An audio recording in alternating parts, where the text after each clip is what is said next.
os processos geológicos são lentos, extremamente lentos. Isto é uma outra explicação de que o mundo é antigo. A Terra é dinâmica, ela é construída e ela é destruída. Vocês verão que o homem surge ali no último segundo da evolução do planeta, nessa escala comparativa, né? Então, nós somos muito recentes, né? Não seremos perenes, né? Nossa espécie está fadada a desaparecer. Vocês viram que não foi fácil essa reunião do conhecimento. Graças, então, a figuras fundamentais, nós chegamos ao conhecimento de hoje, contando com o avanço tecnológico, né? Contando com uma série de ferramentas, a planetologia comparada, né? Então, as geociências nessa escala, né? Ela responde pelo progresso do espírito humano, né? E nós vamos entrar hoje em outro tema palpitante, que é a tectônica de placas, ou seja, a dança dos continentes e oceanos, né? Eu não vou dançar aqui, mas eu vou comentar com vocês aqui. Então, quais são os elementos que chegaram a essa teoria revolucionária, né? E que é hoje considerado o paradigma das geociências ou das ciências geológicas modernas, né? Bibliografia. Decifrando a Terra, segunda edição, capítulo 3. Né?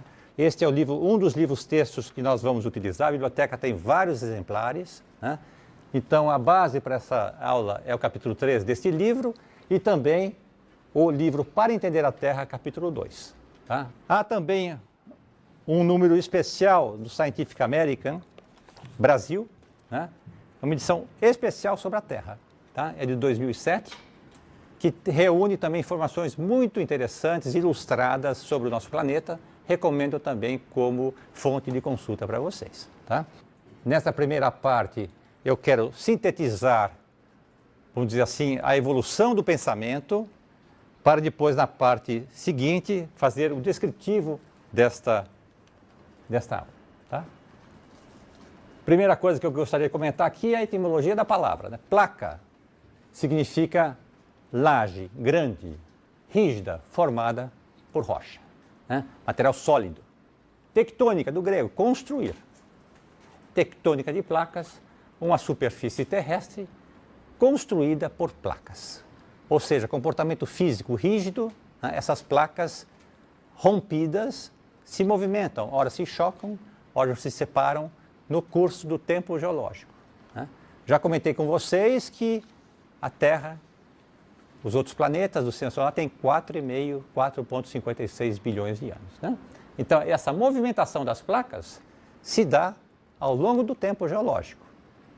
Elas se juntam periodicamente em grandes massas que nós chamamos supercontinentes, né? Com feições totalmente diferentes das atuais, né? Como o Pangeia, né? Como o Rodinia, como o Colúmbia, formados a 2 bilhões, a 1 bilhão e assim por diante, né?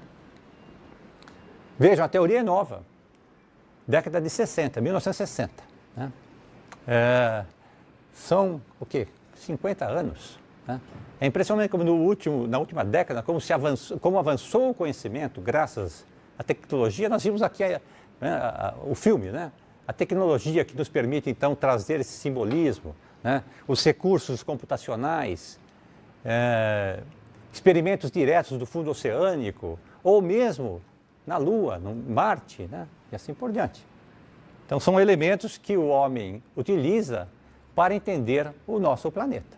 Então, é a sucessão de descobertas. Hoje nós sabemos que entre a África e a América do Sul existe um vale profundo, né? E ao lado desse vale, no meio deste vale, surge lava, né? E essa lava vai se cristalizando, formando o assoalho oceânico.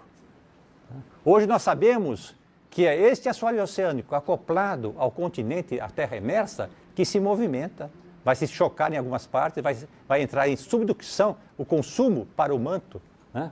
Aqui está uma figura mostrando como nós entendemos a dinâmica interna, né? O azul significam as áreas superficiais que desceram para o nosso manto, né? Que é o principal envelope terrestre, o manto é sólido, com bolsões de magma. Ele se movimenta na escala de milhões de anos por correntes de convecção, sabemos isso, né? O núcleo interno é sólido, o núcleo externo é líquido, né? São ligas de ferro e níquel, que por haver um turbilhão nesse local do ferro níquel, então nós temos o campo magnético terrestre. Nós sabemos hoje que a rocha, quando surge na cadeia mesoceânica, quando a lava surge na cadeia mesoceânica e se cristaliza como rocha, ela registra o campo magnético atual. Nós podemos recuperar qual é o campo magnético passado dos supercontinentes, né? Nós podemos perfurar a crosta para obter o gás, o petróleo, que são extremamente úteis para a vida moderna e assim por diante. Aqui uma rápida comparação de uma visão do século XVII. Imaginava-se que tinha gás, ar, crosta rochosa, matéria sedimentar do Sol, e hoje a concepção moderna, concêntrica da Terra, né? A crosta, o manto, o núcleo externo e o núcleo interno. Então, a tectônica de placas, ou tectônica global, como nós chamamos, que é o paradigma das ciências modernas, ela resolve uma série de questões. Ela nos permite visualizar como foi a evolução do planeta no passado. Aqui está um dos supercontinentes, possivelmente vocês já ouviram falar, o Gondwana e a Laurásia, né? Isto aqui se rompe, né? Esta é a Pangeia, né? Se rompe, e aí nós começamos a ter aqui a formação do Oceano Atlântico, né? Atlântico Norte, né? Nesta época, há 300 milhões de anos,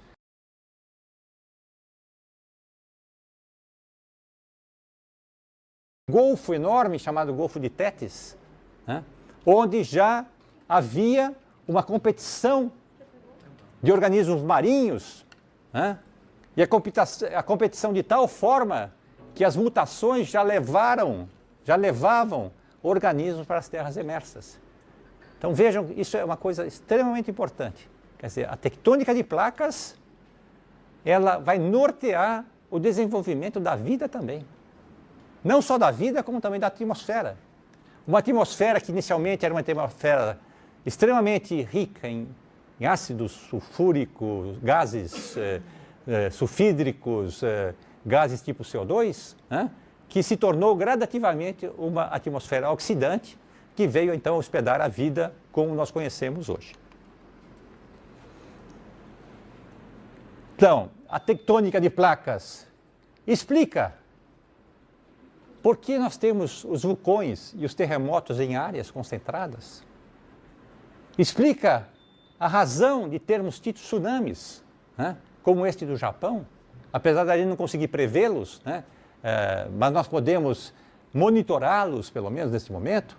Explica a formação das altas montanhas, né? E por que essas altas montanhas contêm fósseis marinhos, eram fundo de mares, né? Explica a evolução das geosferas, como nós sabemos, a atmosfera, a hidrosfera e a litosfera, que é a terra sólida, e nessa interface entre as três geosferas está a oosfera, a biosfera e a noosfera. Então, a esfera social e a evolução da vida, né? Então, isso são pontos extremamente importantes da tectônica de placas, ou tectônica global, como nós chamamos, né? Então, vamos repassar alguns elementos, apresentar para vocês alguns elementos que são premissas ou parâmetros para a tectônica de placas. Em primeiro lugar, a organização da Terra em si, né? Essas figuras são desta revista Científica América, né? Nós temos um núcleo sólido interno, o núcleo externo líquido, correntes de convecção turbulentas aqui acontecem, o manto inferior com correntes de convecção no estado sólido plástico, né? E essas correntes de convecção atuam no sentido de otimizar as trocas de calor. As rochas transmitem de maneira muito baixa as trocas de calor. Então, essas correntes de convecção otimizam essas trocas de calor para que o planeta continue se resfriando. Né? A partir de sua formação, há 4,5 bilhões de anos, ele continua se resfriando, né? E possivelmente vai demorar ainda alguns bilhões de anos para ele se tornar um planeta morto. Eu fiz até a comparação com Marte, né? Marte é um planeta morto, é a figura que nós vemos o que acontecerá com a Terra daqui a bilhões de anos. Aqui as espessuras, né? Vejam, aqui nós temos as várias dimensões, manto 2.900 quilômetros, crosta 5 a 35 quilômetros. É uma casca, uma fina casca rígida que vai sofrer os processos turbulentos que estão acontecendo nessa grande interface. A crosta, portanto, nessa escala, ela é extremamente instável, né? Para a questão humana, nós não vamos perceber por causa da nossa vivência curta na Terra, né? Mas esta crosta seguramente é uma crosta recente, né? Diferenciada no sentido de que as crostas primordiais já sumiram, foram consumidas de alguma forma, foram recicladas para o manto e assim por diante. E nós temos hoje a questão de uma crosta jovem, né? Onde está a presença do homem ou da vida, né? Vegetação e assim por diante, né? Então aqui para sintetizar para vocês, não só a crosta, mas uma parte do manto tem um comportamento rígido. Então a tectônica de placas é esse espaço, cerca de 100 quilômetros de espessura externa da Terra, é o que nós chamamos placa. É a litosfera, a placa litosférica. É ela que vai se romper, se movimentar, apesar dela ter a parte superior crosta e uma parte inferior manto. Tá? Isso é muito importante. Tá? O que se movimenta, então, não é só a crosta, mas é uma fração do manto acoplado à crosta neste processo da tectônica de placas. Pontos importantes. O planeta é dinâmico, ele é vivo na escala do tempo geológico. Ele se organiza em camadas concêntricas, né?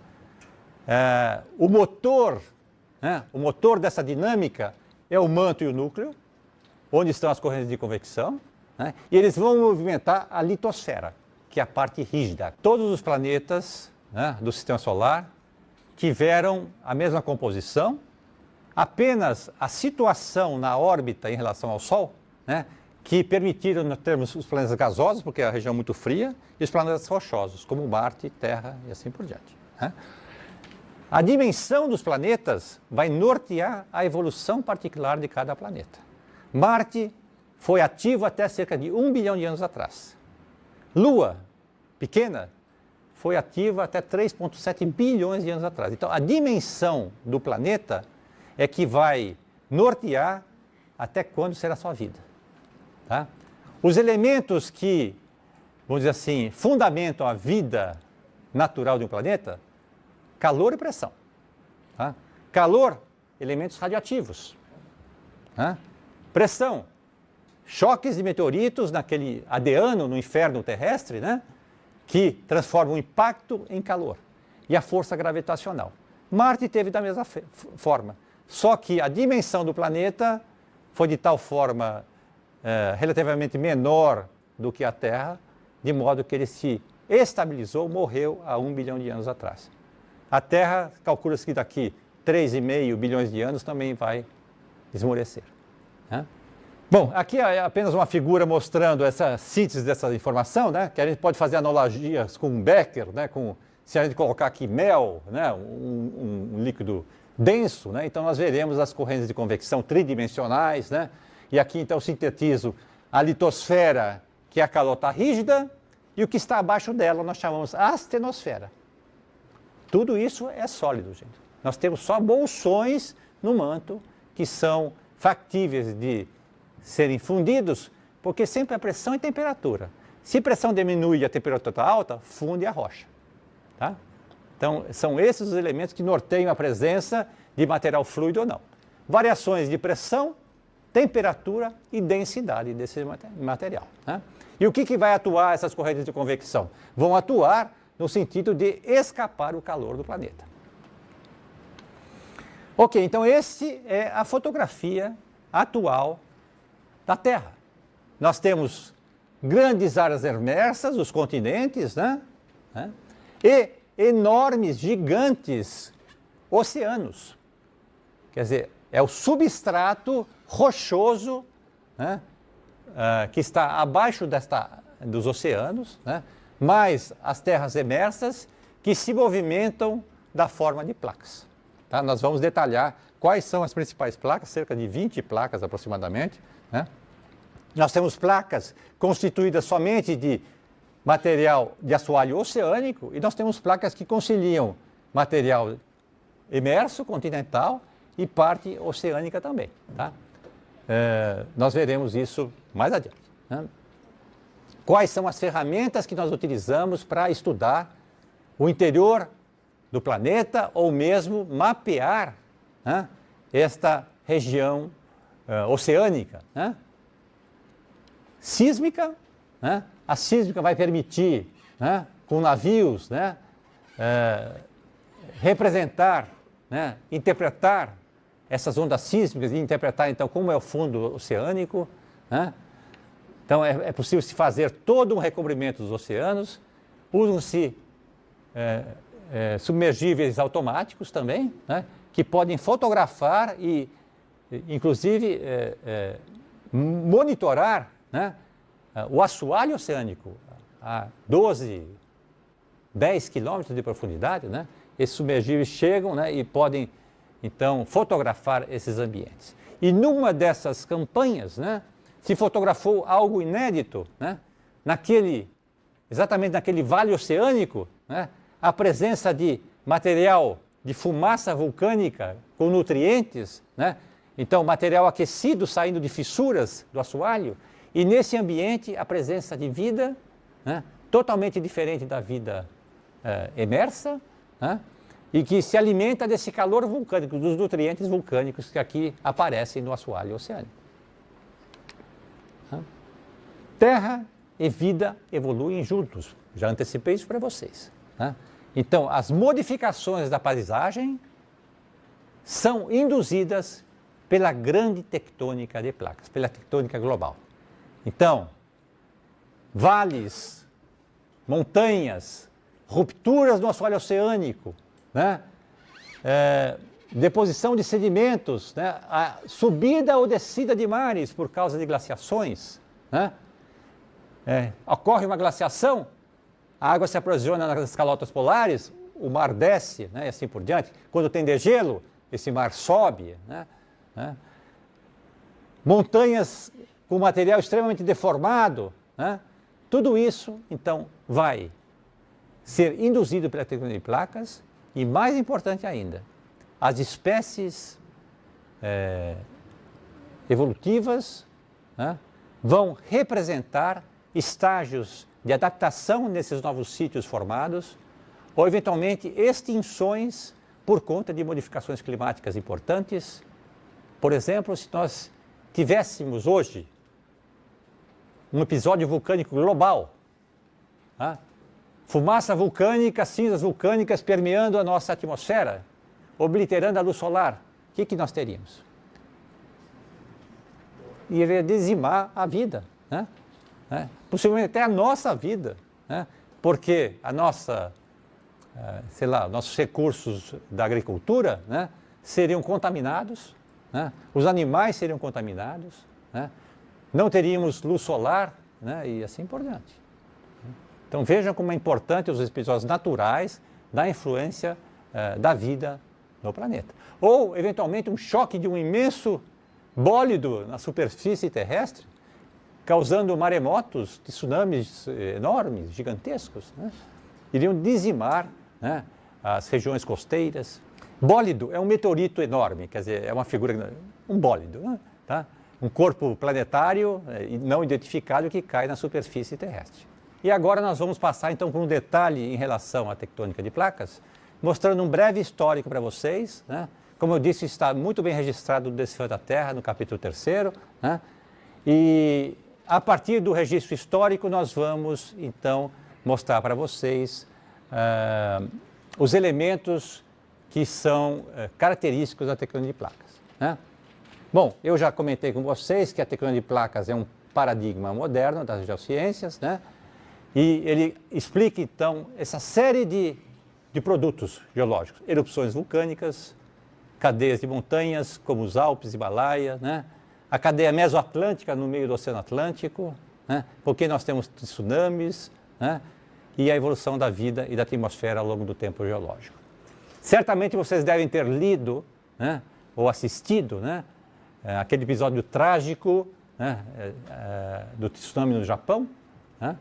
Chegaram a ver filmes, uma coisa gigantesca, né, sobre isso, né? Se vocês lerem o livro Krakatoa também, vocês verão o registro histórico, né, lá em Java, né, de navios a talvez 1 quilômetro da costa levados para dentro do continente, mostrando a dimensão desses episódios, né, ditos legalmente como maremotos, mas são tsunamis, né? Como é que vocês imaginam, ou já devem ter percebido, como é que acontecem os terremotos, os tsunamis, né? Eu já dei a resposta aqui, né? Os tsunamis estão associados a terremotos, né? E como é que vocês imaginam que acontecem esses tremores, esses sismos? O que vocês acham? Por que acontecem? Sobreposição. Sobreposição, falou aqui sobreposição de placas, né? Quem mais falou mais uma coisa? Às vezes ela vai por baixo também. Às vezes vai por baixo, ok.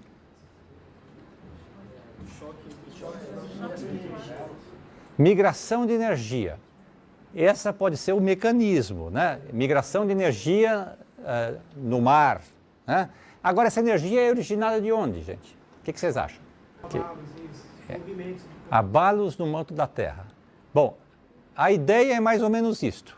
Basicamente, o que fundamenta esse movimento são as correntes de convecção. As correntes de convecção vão movimentar as placas, vão rompê-las. Rompeu a placa, tem terremoto, tá?